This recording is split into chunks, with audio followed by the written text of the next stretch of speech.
Hi అండి. అందరూ ఎలా ఉన్నారు? Welcome back to my channel MMTV life style.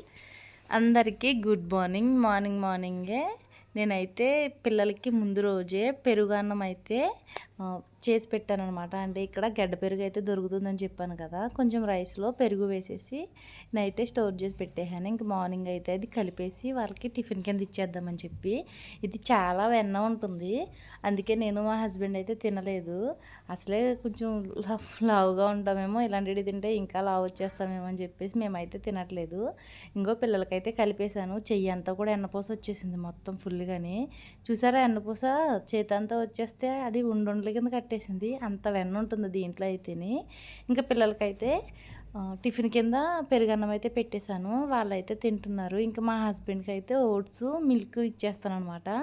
ఇంక నేను కూడా తింటే అదే తినేస్తాను.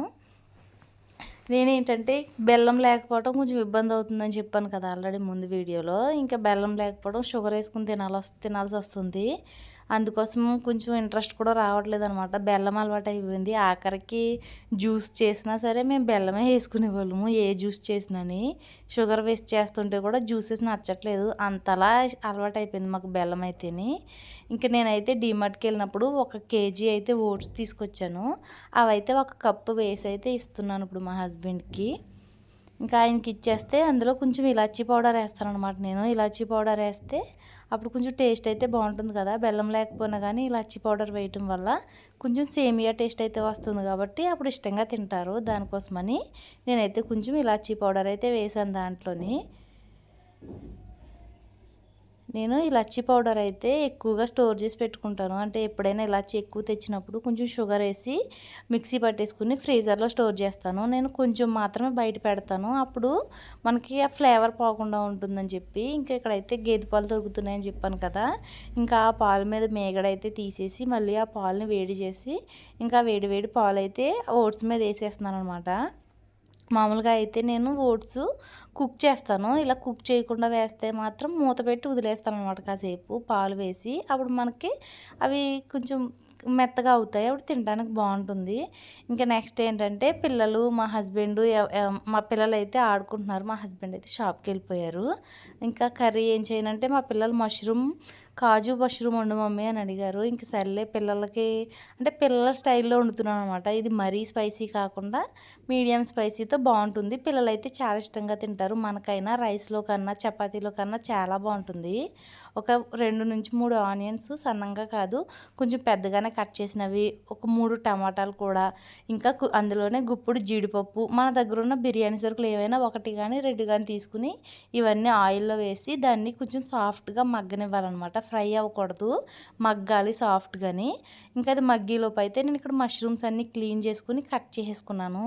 ఇంకా ముందు మనం రెడీ చేసింది అయితే మగ్గిపోయింది కదా, ఆనియన్స్, కాజు, టమాటా అవైతే మిక్సీ పట్టేసుకుంది. ఇంకా నేను అదే పెనంలో మళ్ళీ గుప్పెడు కాజు వేసి కొంచెం కరివేపాకు వేసి దాంట్లోనే కొంచెం ఒకటి మిరపకాయ వేస్తున్నాను, మరీ ఎక్కువ కాదు. ఒక మిరపకాయ వేసి ఇంకా మష్రూమ్ వేసేసి ఆ మష్రూమ్లో ఉన్న వాటర్ అంతా ఇంకిపోయేలా, మష్రూమ్ కొంచెం సాఫ్ట్నెస్ వచ్చేలా బాగా ఫ్రై అవనివ్వాలి.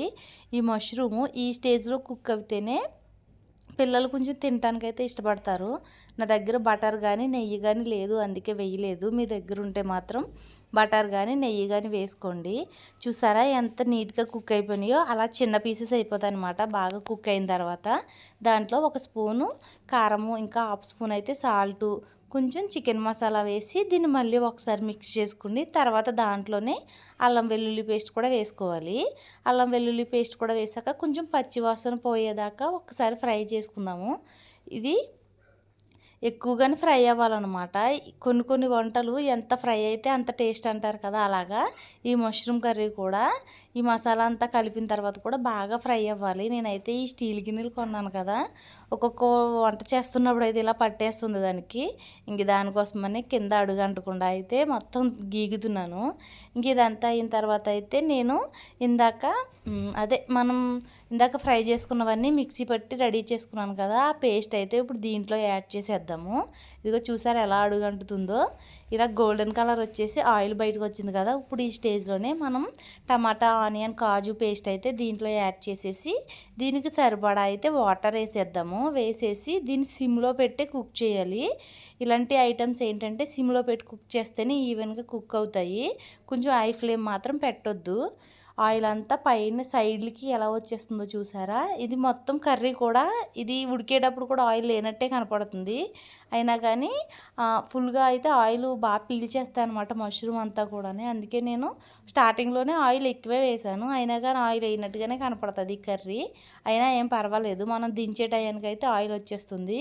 ఇంకా దీన్ని కొంచెం అదే పేస్ట్ వేసిన తర్వాత సైడ్లో ఆయిల్ కింద వచ్చింది కదా, తర్వాత ఇంకా కాస్త వాటర్ వేసేసి, అంటే మన కర్రీ థిక్నెస్కి సరిపడా వాటర్ వేసేసి దీంట్లో సాల్ట్ కూడా మనం చెక్ చేసుకుని ఇప్పుడైతే మూత పెట్టేసి సిమ్లోనే ఉడకనివ్వాలి. దీన్ని హై ఫ్లేమ్ పెట్టకండి, కర్రీ అంతా బయటికి జిమ్మేస్తుంది. స్లోగా సిమ్లో పెట్టి ఎంత వీలైతే అంత సిమ్లో పెట్టి అయితే మనం కుక్ చేసుకుంటే చాలా బాగుంటుంది కర్రీ అయితేని. ఇంక ఇదైతే ఉడికిపోతుంది. ఇది ఉడికిపోయే లోపు అయితే నేను ఇంకొక పక్కన మా హస్బెండ్ నల్ల పచ్చడి చేయమన్నారు, అదైతే చేస్తాను. ఇదిగోండి ఈ ముక్కలు అయితే 1 ఇయర్ బ్యాక్ ఉసిరికాయల్ని సాల్ట్లో వేసి ఎండబెట్టాను అనమాట. ఆ ఉసిరికాయ ముక్కలు అలాగే ఉంటున్నాయి కదా, ఇంక అందులోకి ఇప్పుడు ఎయిర్ ఫాల్ అవటం కానీ ఈ సమస్యలన్నీ ఉన్నాయి కదా, ఇంక సర్లే నల్ల పచ్చడి చేద్దాము. మార్నింగ్ టిఫిన్స్లో చట్నీ అలాగా అలవాటు తప్పించాం కదా, ఇది కూడా ఉంటే తింటారని చెప్పేసి.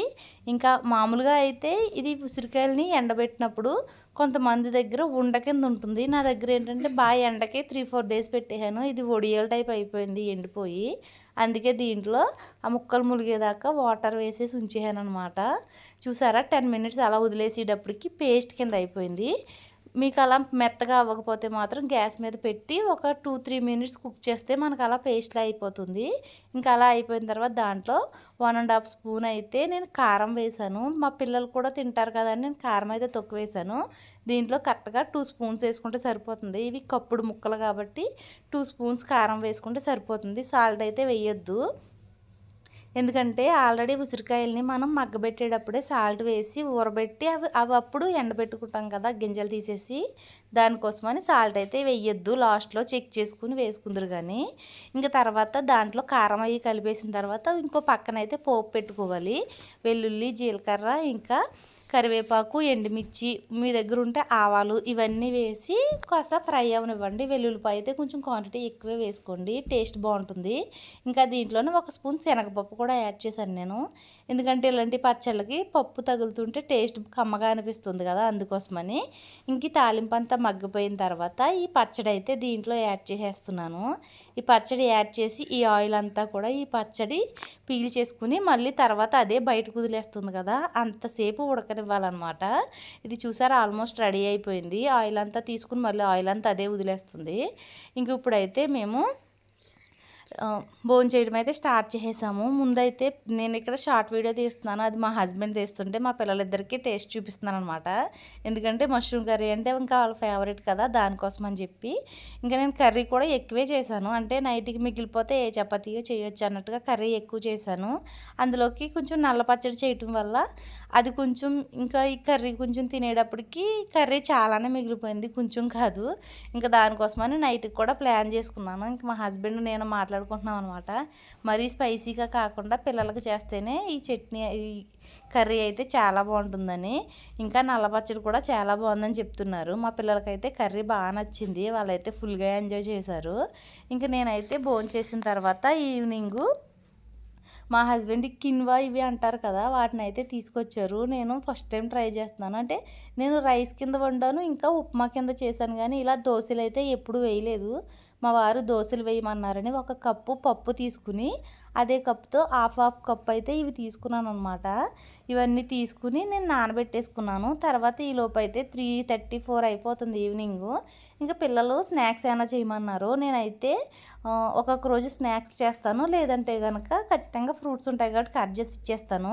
ఇంక ఇక్కడ ఏంటంటే అటుకులు మిక్చర్ చేశాను. ఆ అటుకులు మిక్చర్ ఉంది కదా అని చెప్పేసి ఇంకా మరమరాలు మిక్చర్ అయితే కలుపుతున్నాను. ఇప్పుడు ముందైతే 2 కప్పులు మరమరాలు తీసుకుని దాంట్లోనే 1 కప్పు నేను చేసిన అటుకులు మిక్చర్ వేసి దాంట్లో పెద్ద సైజు 2 ఉల్లిపాయలని చిన్నగా కట్ చేసినవి, ఇంకా కారము, సాల్ట్ వేసాను. ఈ మరమరాలు ఏంటంటే కొంచెం సాల్టీగా ఉన్నాయి, దానికోసమని సాల్ట్ అయితే చాలా తక్కువ వేసాను నేను. మరమరాల్లో 2 రకాలు ఉంటాయి కదా, సాల్టీ మరమరాలు, నార్మల్ అని చెప్పేసి అలాగా చూసుకుని తెచ్చుకోవాలి మనము. ఇంకా దాంట్లోనే చిన్నగా కట్ చేసిన 2 లేదా 3 టమాటాలు, అంటే మన క్వాంటిటీని బట్టి తీసుకోవాలి. నేనైతే 3 టమాటాలు తీసుకున్నాను. ఇవి కూడా వేసేసి దాంట్లో సాల్ట్ చెక్ చేసుకుని కొంచెం నిమ్మరసం యాడ్ చేసి కొంచెం వాటర్ కూడా యాడ్ చేస్తే సాఫ్ట్నెస్ వస్తుంది. చూసారా, ఇలా కుక్ చేసుకోవాలన్నమాట.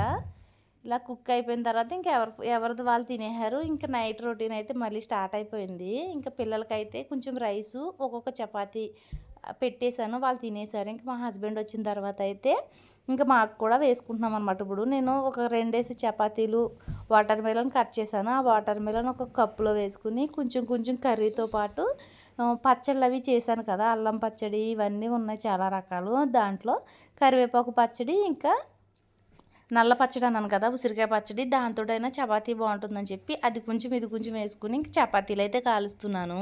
నేనైతే చపాతీ పిండి కలిపేటప్పుడు కొంచెం సాల్ట్ ఇంకా కొంచెం షుగర్ వేసి కలుపుకుంటాను. అలా కలిపితే చపాతీలు బాగా పొంగుతాయి. అందుకోసం అని చెప్పి చపాతీ అంతే, షేప్తో పనేమి లేదు, అది రౌండ్గా వచ్చినా రాకపోయినా ఏమనుకోకండి, ఎందుకంటే నాకు అంత ఎక్స్పీరియన్స్ ఏమీ లేదు. నార్మల్గా అయితే మా హస్బెండ్కి చేస్తూ ఉంటాను, కానీ మెల్లమెల్లగా ఇప్పుడే అలవాటు అవుతుంది నాకైతేనే. అది పర్ఫెక్ట్గా షేప్ వస్తుందని కూడా చెప్పలేను. ఇంక మా హస్బెండ్కి 2, నాకు 2 అయితే కాల్చేస్తున్నాను ఇక్కడైతే చపాతీలు. దానికి తోడు ఇంకా వాటర్ మెలన్ కూడా కట్ చేశానని చెప్పాను కదా, చూసారా, వాటర్ మెలను, చపాతీ, ఇంకా మార్నింగ్ చేసిన కర్రీ ఇలాగా అంటే కరివేపాకు పొడి, కరివేపాకు పచ్చడి, ఉసిరికాయ నల్ల పచ్చడి, ఇంకా అల్లం పచ్చడి ఇవన్నీ ఉన్నాయి కదా, వీటితో పాటు కొంచెం కర్రీ వేసుకున్నాం. అంటే కర్రీ చాలా ఎక్కువే మిగిలింది, కానీ మా పిల్లలకు బాగా నచ్చిందని చెప్పాను కదా, ఇంకా దానికోసమని వాళ్ళకైతే కొంచెం ఎక్కువ వేసి పెట్టేశాను అనమాట. అందులోకి స్పైసీ లేకపోవటం వాళ్ళైతే ఫుల్గా ఎంజాయ్ చేస్తూ తిన్నారని చెప్పాను కదా.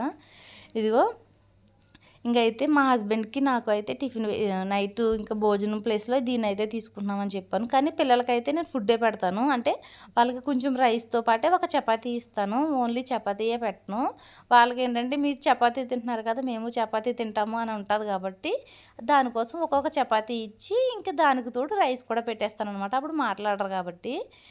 ఇంకా భోంచేసిన తర్వాత అయితే నేను మధ్యాహ్నం నానబెట్టిన పప్పులవి ఉన్నాయి కదా, ఇవన్నీ అయితే మిక్సీ పట్టుకుంటున్నాను. నేనైతే పట్టుపప్పే యూజ్ చేస్తానని చాలా వీడియోల్లోనే చెప్పాను కదా, నేను నార్మల్ పప్పు అయితే యూజ్ చేయను. ఈ పట్టుపప్పు కూడా 50% క్లీన్ చేసుకుంటాను నేను, కనుమాది అలా పొట్టుతోటే వేసేస్తాను. నార్మల్గా అయితే మనం 20% క్లీన్ చేసుకుంటే సరిపోతుంది, కాకపోతే మరీ బ్లాక్గా ఉంటాయి కదా అని చెప్పి నేను 50% క్లీన్ చేస్తున్నాను.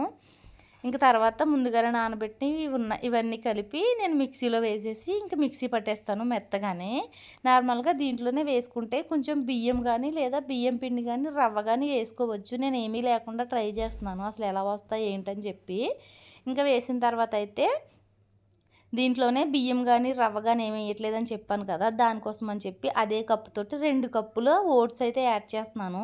ఓట్స్ కూడా వేసేసి వీలైనంత మెత్తగా సాఫ్ట్గా కుక్ చేసేసుకోవాలన్నమాట. మిక్సీ మెత్తగా పట్టేసుకుంటే ఇంక ఇదైతే రెడీ అవుతుంది. కొంచెం వాటర్ వేసుకుంటూ నేను మెత్తగా మిక్సీ పట్టేస్తున్నాను. ఇంకొక పక్క ఏంటంటే శుభ్రంగా మా హస్బెండ్ ఇంటికాడే ఉండటం, ఆయన మొబైల్ తీసుకుని పాటలు పెట్టుకుంటూ ఫుల్గా పని చేసుకుంటూ ఎంజాయ్ చేస్తున్నాను నేను ఇక్కడ. ఇంక ఈ పేస్ట్ ఇది అయితే మిక్సీ అయిపోయింది కదా మెత్తగాని. తర్వాత అయితే ఇంకా మేము భోంచేసిన సామాన్లు అవి ఉన్నాయి, అవన్నీ క్లీన్ చేసేసి ఇంకా పిల్లలు అయ్యి పడుకోమని చెప్పాలన్నమాట. మా ఓడు ఈ గ్యాప్లోనే కింద పడి పెదునికైతే దెబ్బ తగిలించేసుకున్నాడు వాడు. ఇంక వాడిని కాసేపు బుజ్జగింతే నిద్రపోతాడు అనమాట. మామూలుగా అయితే 8 దాటిన తర్వాత ఖచ్చితంగా మా పిల్లలు అయితే నిద్రపోతారు. అంటే పెద్దోడు పడుకోకపోయినా చిన్నోడైతే 8 దాటిన తర్వాత పడుకుంటాడు. వీళ్ళు ఈ గ్యాప్లోనే వీళ్ళు ఆడుకుంటూ టైల్స్ మీద పడ్డాడు. పడటంతో మూతి దగ్గర దెబ్బ తగిలేసింది.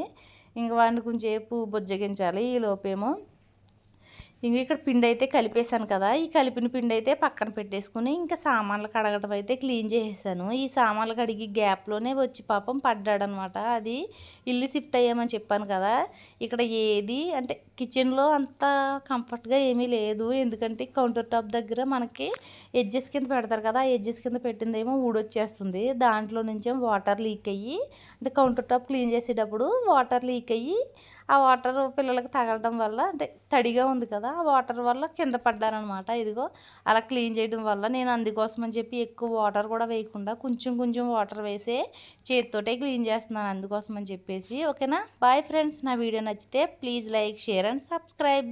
బాయ్.